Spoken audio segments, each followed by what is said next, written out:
চাই।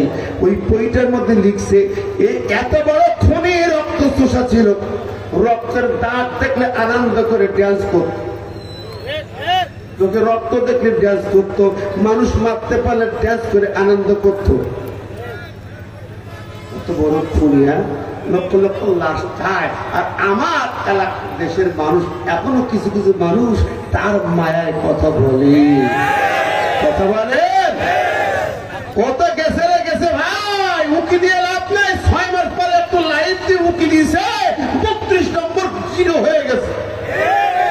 ঠিক কিনা খান? 32 নম্বর জিরো হবে না কেন? এখন কি বানাবেন? আমরা বলেছি পাবলিক টয়লেট বানানো হোক। আবু জাহেলের বাড়ি যেমন পাবলিক টয়লেট, 32 নম্বর কেন পাবলিক টয়লেট দেখতে চায়? ওর নিচে আয়না ঘর। এই 16 বছর ধরে যত খুন হত্যা রাহাজানি হয়েছে সব কিছুর মেকানিজম ওই জায়গা থেকে হতো। ওখানে সিআরআই অফিস ছিল, ময়না ভাই, CRI office, CRI office, ISKCON, র আর ওর পেতাত্তাগুলা ওখানে বসে মেকানিজম করতো, কেমনে করে বিরোধী দমন করতে হবে, কিভাবে কার মারতে হবে, সব প্ল্যান ওই জায়গায় বসে। পুরা শয়তানের দুর্গ, আবু জাহেলের মতো দুর্গ মক্কার জমিনে। আবু জাহেলের বাড়ি যেমন টয়লেট বানানো হয়েছে, ওই 32 নম্বর বাড়ি টয়লেট বানানো হোক। কারা কারা সেই দেখে দেখি।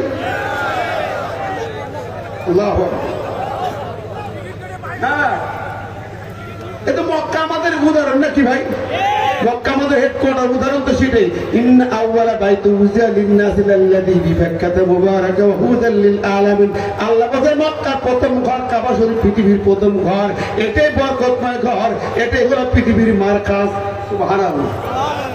আমার বন্ধুরা, এই বন্ধুরা, আমি বলতেছিলাম যে কথাটা হলো অপকর নজর আল্লাহ নিয়েছেন। এখন যে কথা বলা, যে আয়াতটা আমি তেলাওয়াত করেছি, আল্লাহ পাক বলেছেন ওই আয়াতে যে কথা বলেছেন, ইন্নাল্লাযীনা ইউযুনাল্লাহ ওয়া রাসূলাহু লা'নাহুমুল্লাহু ফিদ দুনিয়া ওয়াল আখিরাহ ওয়া আ'আদ্দা লাহুম আযাবাম মুহিনা। আল্লাহ পাক বলছেন দেখো, নিশ্চয়ই যারা কষ্ট দেয়, আল্লাহ এবং রাসূলকে কষ্ট দেয়, আল্লাহ এবং রাসূলকে কষ্ট দেয়, আল্লাহ বলেন লা'নাহুমুল্লাহু ফিদ দুনিয়া ওয়াল আখিরাহ, আল্লাহ পাক তাদেরকে দুনিয়ায় দেবেন গজব, আখিরাতে দেবেন আযাব। কার কথা?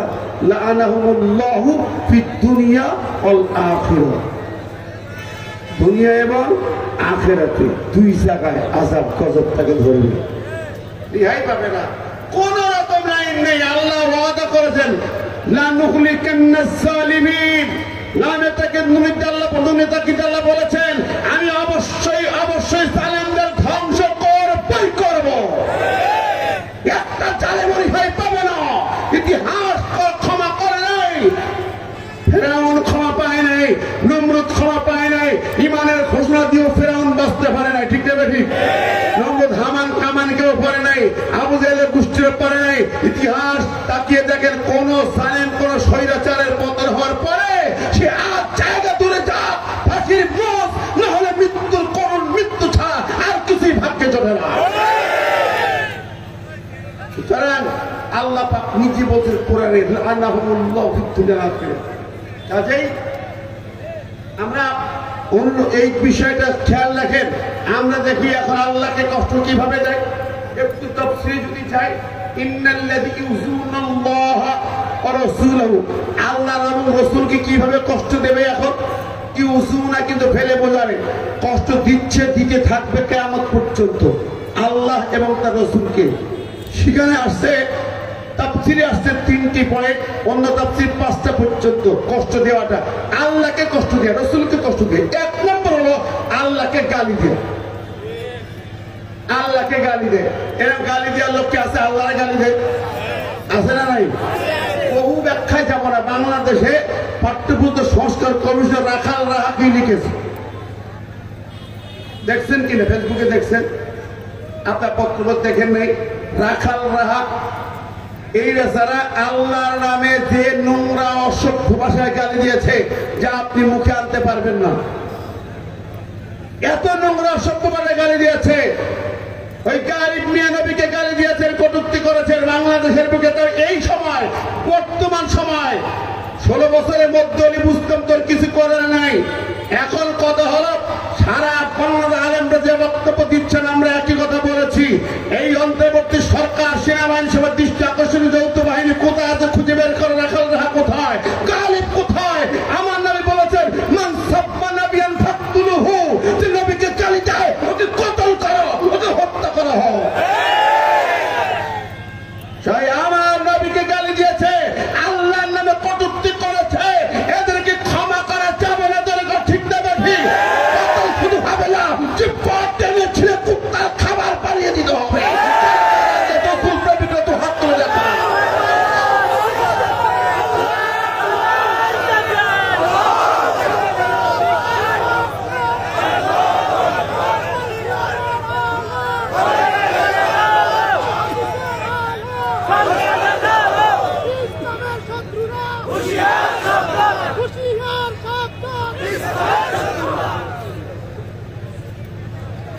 আমার ভাই বন্ধুরা, আমাদের ইমানের দাবি কি?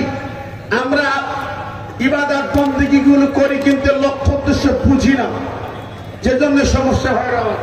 আমরা এই কথাগুলো যখন বলি, কেউ কেউ বলে হুজুর আপনার যদি জীবন করে গেলেন, গালি দিয়েই গেলেন। এই কোরআনের 6 পারার প্রথম একটা দেখেন তো, ওদের কথা কতটা বলা যাবে কে যাবে না। লা ইউহিব্বুল্লাহু যাহরা বিস-সুই মিনাল কওলি ইল্লা মান যুলিমা।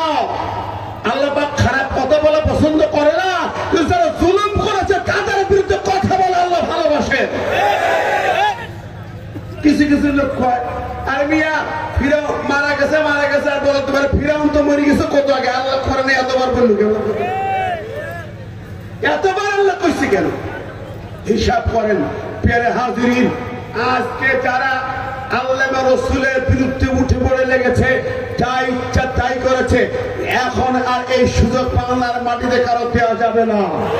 কথা বলেন ঠিক না ঠিক? আল্লাহকে কষ্ট না, এবং মনে রেখো আল্লাহ রাব্বুল আলামিন 1 নম্বর গালি দিলে কষ্ট, 2 নম্বর হচ্ছে আল্লাহর উলুহিয়াতে এবং ক্ষমতা পাওয়ারে হাত দিয়ে তারা শিরিক করে। 1 নম্বর শিরিক তো অনেক প্রকার। 1 নম্বর শিরিক হলো আল্লাহর পাওয়ারে হাত দেওয়া। পাওয়ার কার? জোরে খান না কার? ক্ষমতা কার? সার্বভৌম ক্ষমতার মালিককে। কিন্তু আমার দেশের সংবিধানটা মানে না। ওরা যে সংবিধান তৈরি করেছে 72-এ, এবং ওই 72-72 এই স্বৈরাচাররা তৈরি করেছে, এই সংবিধানের মূলনীতি হচ্ছে ক্ষমতার মালিক জনগণ, মানুষ। ক্ষমতা মালিক কারা? মানুষ। আর আমরা বলছি ক্ষমতা মালিক আল্লাহ। কুল্লুহুম্মা মালিকাল মুলক, রাজ্য মালিক আল্লাহ, ক্ষমতা মালিক আল্লাহ। তাবারাকাল্লাযী বিয়াদিহিল মুলক ওয়া হুয়া আলা কুল্লি শাইইন কাদির। রাজত্বের মালিক আল্লাহ, সার্বভৌম ক্ষমতার মালিক হচ্ছেন কে? জোরে বলেন কে? দুনিয়ার প্রমাণ দেখো। ক্ষমতা মালিক তুমি যদি হইতে, যে প্রতাপ ছিল, যে বাহিনী ছিল তোমার সাজানো বাহিনী, পালাতে হলো কেন? এরপরে কত সরব ভাইরা আমার মাথায় নিতে হবে। 1 নম্বর পয়েন্ট, আলোচনা বহুত শুনবো, ওয়াজ তো ঘরে ঘরে হচ্ছে, আমরা মূল জায়গায় যাইতে পারছি কিনা আপনারা জানেন নিশ্চয়ই।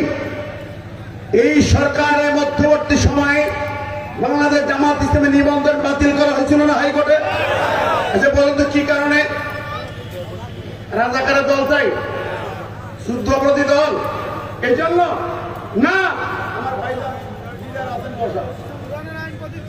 না, ওটাও না, এটাও না। মূল পয়েন্ট আমরা জনগণ জানে না। বিচারপতি বলছেন যে আইনের ধারায় ধরতে পারতো তাদের। জাস্টিস বললেন বাংলাদেশ সরকারের সংবিধানের মূলনীতি হচ্ছে ক্ষমতার উৎস জনগণ, ক্ষমতার মালিক মানুষ, জনগণ। আর আপনাদের দলের সংবিধানে লেখা সার্বভৌম ক্ষমতার মালিক আল্লাহ। বাংলাদেশ সংবিধানের সম্পূর্ণ বিপরীত। সরকার যে সংবিধানে চলে, এই সংবিধান, এই নীতিমালা, এই মূলনীতির সম্পূর্ণ বিপরীত।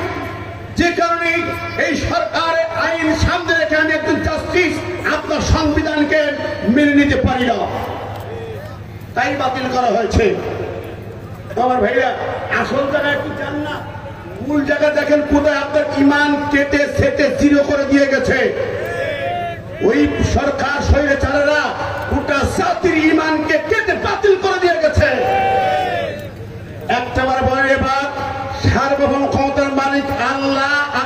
পক্ষে না ক্ষমতার মালিক জনগণ ওই পক্ষে? জোরে বলেন, আরো জোরে। আমি বলতে চাই, দায়িত্বহীন কণ্ঠে কথাই বলতে চাই, বাংলার ওলামা সমাজ পরিষ্কার করে বলেছে আগামীর বাংলার জমিন হতে হবে ক্ষমতার মালিক আল্লাহ, সার্বভৌমত্ব আল্লাহর। এইটা প্রতিষ্ঠার জন্য এখন থেকে ঘরে ঘরে মসজিদের মেম্বারে রমজানের প্রতিটা দিন বক্তব্য দিতে হবে। এটাই সার্বভৌমত্ব আল্লাহর প্রতিষ্ঠার জন্য আল কোরআনের আলোকে জাতীয় সংসদ করতে হবে। ওই কপুরি সংবিধানে বিদাত ভেঙে দিতে হবে, ওই সেকুলার সংবিধান সাগরে ভাসিয়ে দিতে হবে। আমি শিরকে থাকতে রাজি না, ঈমান বাঁচাতে চাই। সার্বভৌমত্ব হবে একমাত্র আল্লাহ। আমরা চাই কারা কারা দু হাত ধরে দেখাই তো।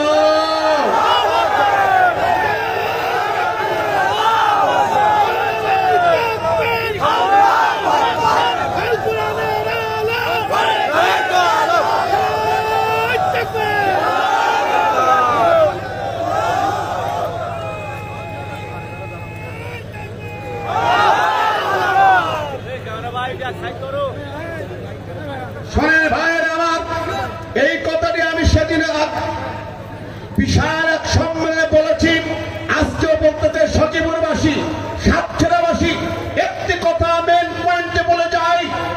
54 বছর দেশ চলেছে, বিভিন্ন দল শাসন করেছে, কি পেয়েছেন?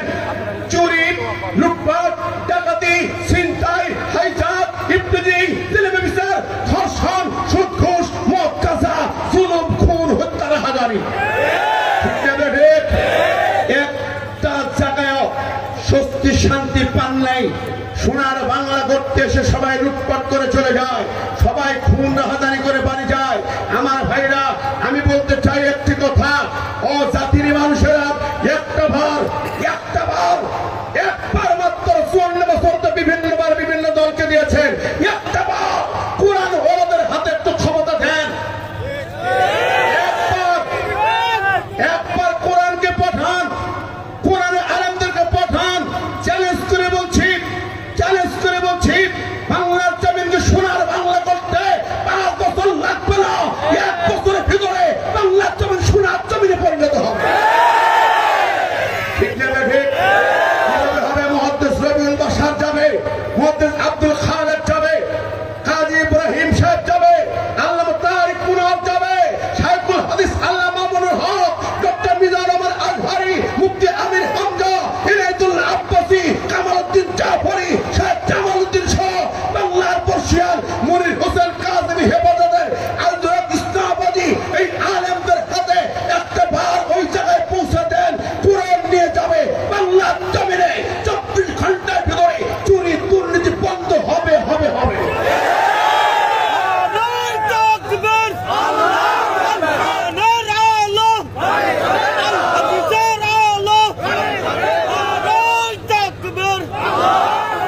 বললাম 24 ঘন্টা বিশ্বের হবে না।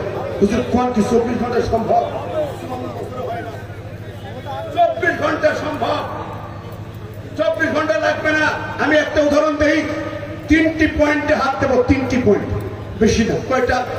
3টি জায়গায় চুরি দুর্নীতি বন্ধ 1 নম্বর করতে হবে। ঠিক না? এই কাজটা করার জন্য আল্লাহ কোরআন দিতে হবে আইন। চুরি করলো হাত কেটে দাও। বলেন, একটা চোরকে যদি হাত কাটা হয়, একটা চোরের কালকে হাত কাটা হবে,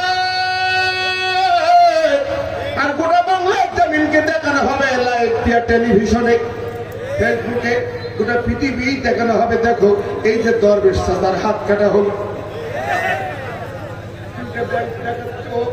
একটা লোকের হাত কাটা হবে। আর যখন প্রচার দেওয়া হবে, বাংলাদেশের কোন অফিস আদালত যেখানে যাবে, অফিসার, কেরানি, পিয়ন, দপ্তরি, এলাকার ওয়ার্ড সভাপতি, সেক্রেটারি কিংবা মেম্বার, চেয়ারম্যান, নেতা, নেত্রী, আর কেউ কোনোদিন 1টি টাকা চুরি দুর্নীতি করার সাহস পাবে না। পাবে? 24 ঘন্টার ভিতরে বাংলার জমিন থেকে চুরি উড়ে যাবে, হাওয়া উড়ে যাবে ইনশাআল্লাহ। ইফতিজিং বন্ধ হবে কোরআন দিয়া। তাই 1 মাসও লাগবে না, একদিন দুদিনের ব্যাপারে মাত্র একজন ধর্ষণকারীকে শাস্তি দেওয়া হবে, বুক পর্যন্ত মাটিতে পুঁতে পাথর দিয়ে হত্যা করা হবে হাইকোর্টের সামনে, টেলিভিশনের পোড়া লাইট দেওয়া হবে, ও জাতির জনগণ দেখে নাও। ওই দৃশ্য যখন দেখা হবে পাথর দিয়ে মারা হয়, আল্লাহর কসম দিয়ে বলি বাংলার মাটিতে কোনো মা বোন লাঞ্ছিত হবে না, মা বোন ধর্ষিত হবে না, হবে না, হবে না। ঠিক না বেটি? আর একটা আইন হাত দেবেন, কুতিবা আলাইকুমুল কিসাস। শুধু শোনেন কুতিবা আলাইকুমুস সিয়াম শোনেন, কুতিবা আলাইকুমুল কিতাল কেউ বলে না, কুতিবা আলাইকুমুল কিসাস কেউ বলে না। কিসাসের বিধান জারি করে হবে, দুনিয়ার সাধারণ বিচার নয়। আফগান যেমন বিচার করেছে এরকম বড় মাঠ স্টেডিয়ামের মাঝখানে একজন খুনিকে দাঁড় করায়া সে একজনকে গুলি করে হত্যা করেছে, এই লোকটাকে কিসাস মানে যেমন করে মেরেছে তেমন ভাবে মারা হবে। কাউকে পুড়িয়ে মেরেছে ওকে পুড়িয়ে মারো, কারো চোখ নিচে চোখ তুলে দাও। কাতাবনা আলাইহিম ফিহা আন্নান নাফসা বিন নাফসি ওয়াল আইনা বিল আইনি ওয়াল আনফা বিল আনফি ওয়াল উযুনা বিল উযুনি ওয়াস সিন্না বিস সিন্নি যুরুহা কিসাস।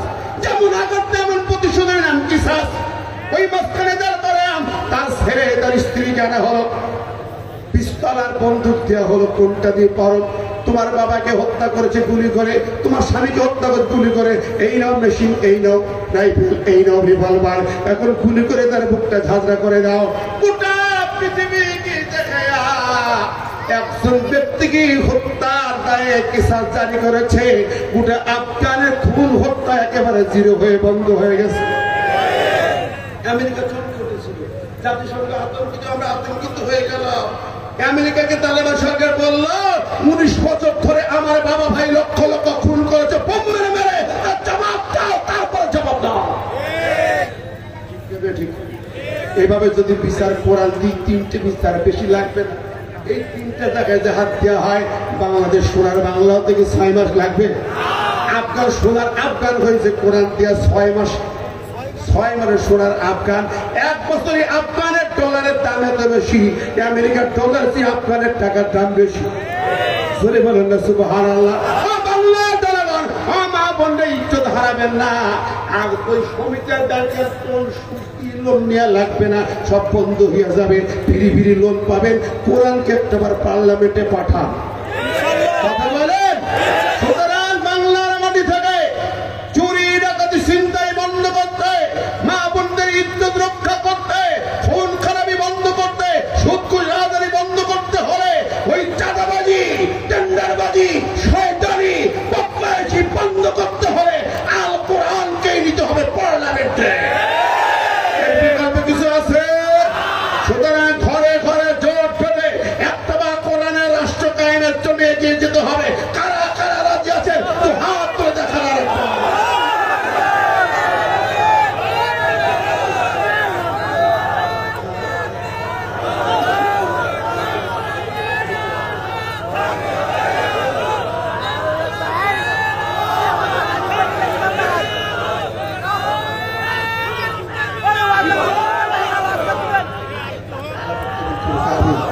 জোরে বলে আমিন, আরো জোরে আমিন। আমার ভাইরা, সেই কোরআনকে এবার সুযোগ আছে না নাই? এই সুযোগ হাতছাড়া করেন না। যারা আল্লাহকে ভালোবাসেন, আল্লাহকে ভালোবাসেন, রাসূলকে ভালোবাসেন, কোরআনকে ভালোবাসেন, তাদের হৃদয়ের কাছে দাবি হলো এই যত হাজার হাজার লক্ষ লক্ষ মাহফিল হচ্ছে, কোরআন কারীমের মাহফিল শুনে শুনে বাড়ি দিয়ে ঘুমাইলে হয় কাম নাই। কোরআন যদি জায়গায় দিতে না পারি তাহলে কোনো পরিবর্তন জাতির কপালে না। কথা বলেন, এবারে সুযোগ তো নিতে রাজি আছেন তো সবাই? কোরআন কারীমের কায়েমের জন্য, কোরআন কায়েমের জন্য প্রয়োজন যদি হয় বুকের তাজা রক্ত দিতে হবে, রাজি আছেন? কারা কারা দেখে আরেকবার আল্লাহু আকবার।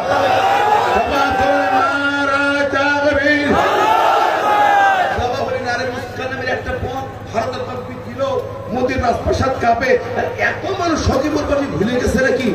চিৎকার করে তাকবীর নিয়ে দিল্লির মাটিতে পাঠিয়ে দেন, মোদী দিদির খেলা শেষ, আমাদের খেলা শেষ, সব দলের দেখা শেষ। আল কোরআনের বাংলাদেশ, ধরে ধরে বলেন লিল্লাহে তাকবীর, আল কোরআনের আলো, ঘরে ঘরে আবার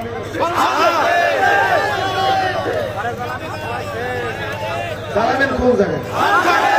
একটা জায়গায় জ্বালান, কারো ঘরে জ্বালাচ্ছেন ঘরে জ্বালান, একটা ঘরে জ্বালালে সব ঘরে অটো জ্বলবে, অটো জ্বলবে, ঠিক না বেটি? কথা বলেন, তাহলে কোন জায়গায় জ্বালাবেন? আল কোরআনের আলো। আবার কারো কারো কইতে জল দিয়ে চলে গেলে বলুন রাজনীতির সাথে কোনো সম্পর্কই নেই। কথা খান, এত বড় নেতার কাছে এরকম কথা আশা করি না, ঠিক না বেঠে? সোজা হয়ে যান, সোজা কথা আসেন, কোরআন ছাড়া দেশ চলতে দেওয়া হবে না।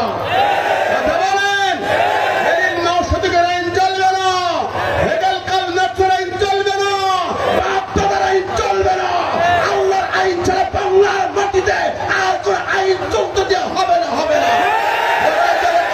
কাপড় মাথায় বেঁধে আবার রাজপথে নামতে হবে, ৫ই আগস্টের মতো নামতে হবে। রাজ্যাছেন কারা? আর একটা বার দু হাত তুলে দেখান।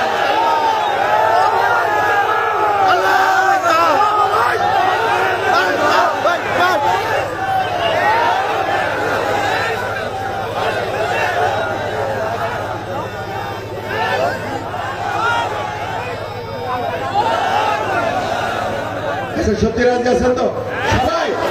বসা দাঁড়ানো মা বোনরা, আপনারা দেখতে পাচ্ছি এবার সামনে সিলিং নেই, এটা আমি দেখি আমার মনটা দুর্বল হয়ে গেছে। সখী পরিমাণে এটা আশা করি, ঠিক না বেটি? যারা এসেছেন কোরআনকে ওখানে পাঠাতে হলে যুব সমাজ যারা এরকম আয়োজন করতে সাহস দেন, উৎসাহ দেন। প্রতি বছর আগে যেমন হতো এই মাঠে আবারও 2 দিন 3 দিন তাফসীর মাহফিল হবে। আমরা চাই কি চাই না? চাই কি চাই না? দেখি দেখি দেখি চাই। এই খালি হাত দুটো পকেটে ঢোকা ইসলামী ছাত্র শিবির কলেজের টুকরো ছেলেরা যাচ্ছে, তাদের প্যাকেটে সবাই দেবে। শিবিরের ছেলেরা কলেজের টুকরা, এরা এরকম টুকের জামা চুরি আপোষের মধ্যে দাঁড়ানো সম্ভব, ঠিক না বেটি? মাঝ মোহাম্মদ সে পিচ্ছি বাহিনী মেহরবানি করে বাবুদের ভিতরে যারা আছেন ওখানে আদায় করবেন। কোরআন কারীমের জন্য, আল্লাহর কোরআনের প্রতি এই আয়োজনের জন্য খুশি হয়ে যার পকেটে যা আছে শুধু যাতায়াতের খরচ বাদে, আল্লাহর ওলি আল্লামা সাইদি সাহেব বলতেন যাতায়াতের খরচটা বাদে। কি বলেন? উনি যা বলতেন সেটাই কিন্তু একটা দলিল। উনি বললেন আমরা কোলা করে এমন ধাক্কা দেবো, মামুবাড়ি দিল্লি দিয়ে পড়বো। কোন জায়গায় পড়ছে? কিন্তু মামুবাড়ি পড়ছে, কোন জায়গায় গেল জানে? বললে এমন পালানোর সময় আসবে ইঁদুরের গর্ত খুঁজে পাইবা না। ইঁদুরের গর্ত পাইছিল ভাই? জোরে বলেন। মানিককা ওনার বিরুদ্ধে রায় দিয়েছিল মৃত্যুদণ্ড, সেই মানিককা কলাই পথের বাগানে ঘুমাইছে। কতক্ষণ মানিককা ধরা তো খাই নাই, একটা শর্ট দিয়ে একটা পিছিয়ে আউট।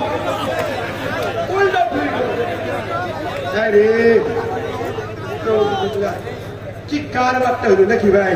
সুতরাং আল্লাহর পাখির ভাষা যাতায়াত খরচা